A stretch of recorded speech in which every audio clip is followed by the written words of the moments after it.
Hi, I'm going to go through the steps.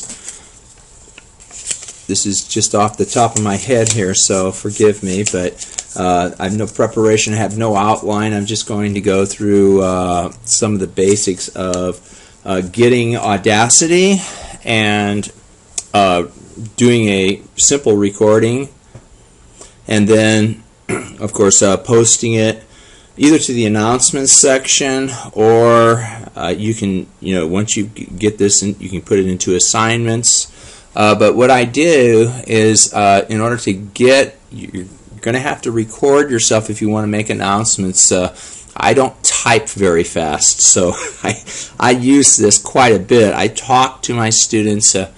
I usually will record something as an MP3, and then I'll just send it out through the email. And I also kind of back that up many times with an announcement. Anyway, I'm just going to, get into my search engine here, type in Audacity download. Here we go. And this takes me, of course, to the Audacity. And there are sometimes people who are trying to get you, it's from sourceforge.net. So, that's the actual website, but it seems like it's fine here. We're going to go to the download, and we are going to download Audacity for Windows. There's the installer. I'm clicking on that.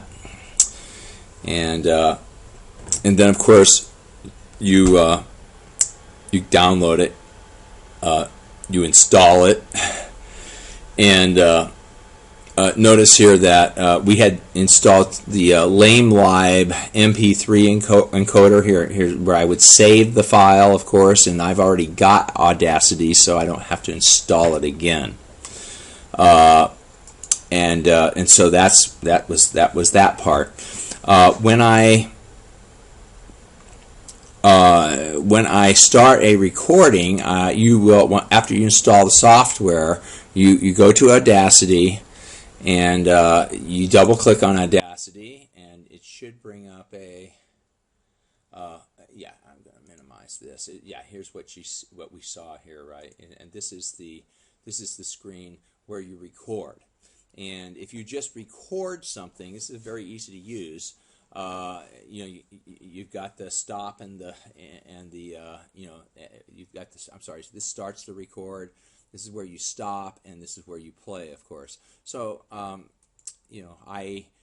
would like to invite you to go ahead and start making your class, putting your class together. I usually save all these things on Blackboard, and as you know, I use Applia to do the weekly assignments. So I'm going to stop recording here. And then what I did when I wanted to save the file as a compressed MP3, you'll recall, we go to File menu. We don't save it as a project because it's an AUP file, and most students cannot deal with that kind of an audio file. But these kids play all the time with these MP3 files. They have them on their phones. If they got it on their phone, it's an MP3 file. So they're, they swim in MP3s.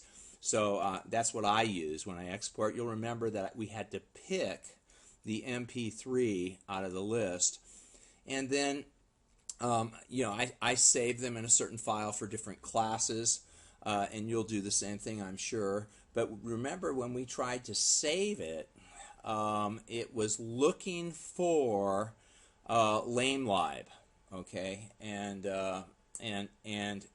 basically, you'll recall that when we tried to save it, there was actually an option. As I recall, there was an option. I can't seem to get it now, but when we were trying to save it as an MP3. You remember that it asked for something called LameLib, okay? And so you have to go out on the internet and get that LameLib file, and I'm just gonna, for example, put it here just so you'll remember. If it actually gave you the file, but it's going to ask for the lame lib. It's an MP3 decoder, and it's free as well. So it's LAMELIB, and so there it is, lame lib. Okay, so what we did was we downloaded that and we installed that lame lib for Audacity. I'm noticing actually there's a downloading and installing lame lib for Audacity YouTube video here, but just go to lame lib and there it is, right? We went and we clicked on that, as you'll recall. We saved that and we installed it. And that will allow us to do the MP3. Now, after I had my recording, I then went into Blackboard. So let's go into SBVC. Let's get into Blackboard and. Let's get into a class here real quickly, hopefully. And we have, let me pick a class from the spring so that I'm not messing with any of my, here's a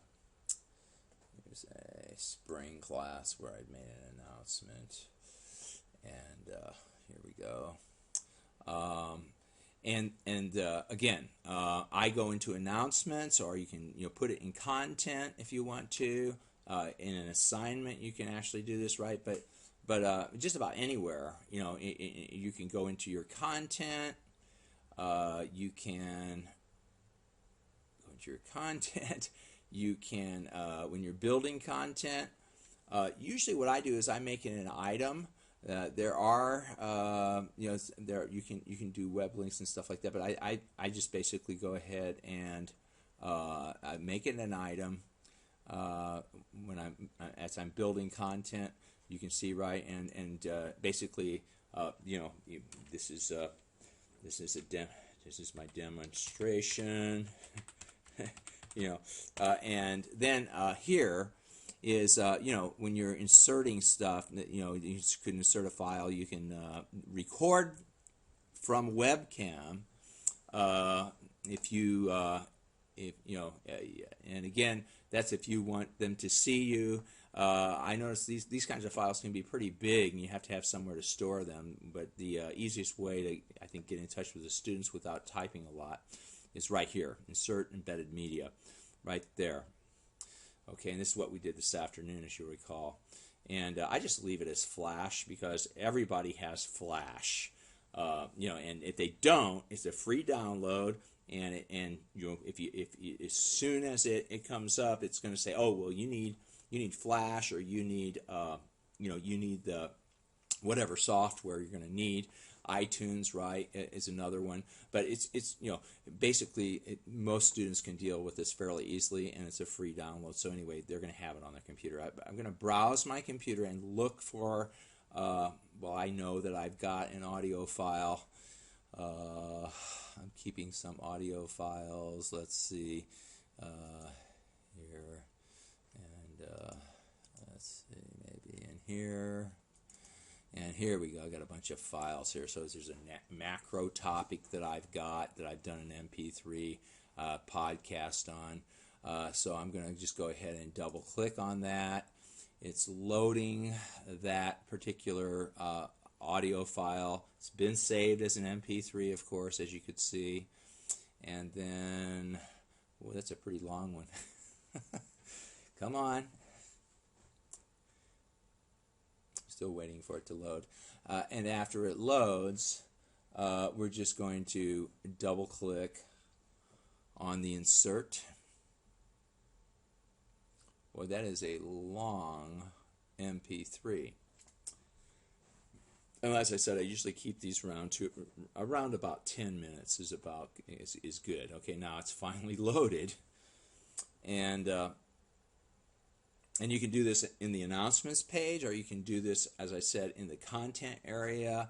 It's very, very, very, the Blackboard's very flexible this way. And then I'm going to double click insert, and then don't forget to submit what you've done.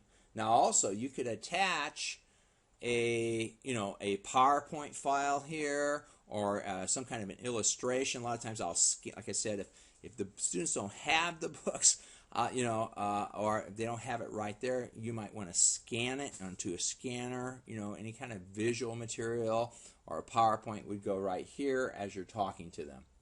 And so you might want to go through your PowerPoints, for example, and be talking to them. But anyway, you have to remember to submit this, right? And then, again, since this is such a large file, it didn't take that long. Okay, and so then there it is, right? And I can move it to the top, which is what I'd usually do if this was a course that I was doing, so they get the most recent stuff. But right, you let this go here, and then all that happens is now that they go into the content area of the course, then right they just want to scroll down, and then they can. This is James Thelgaroff, your online professor. In this last half of the course,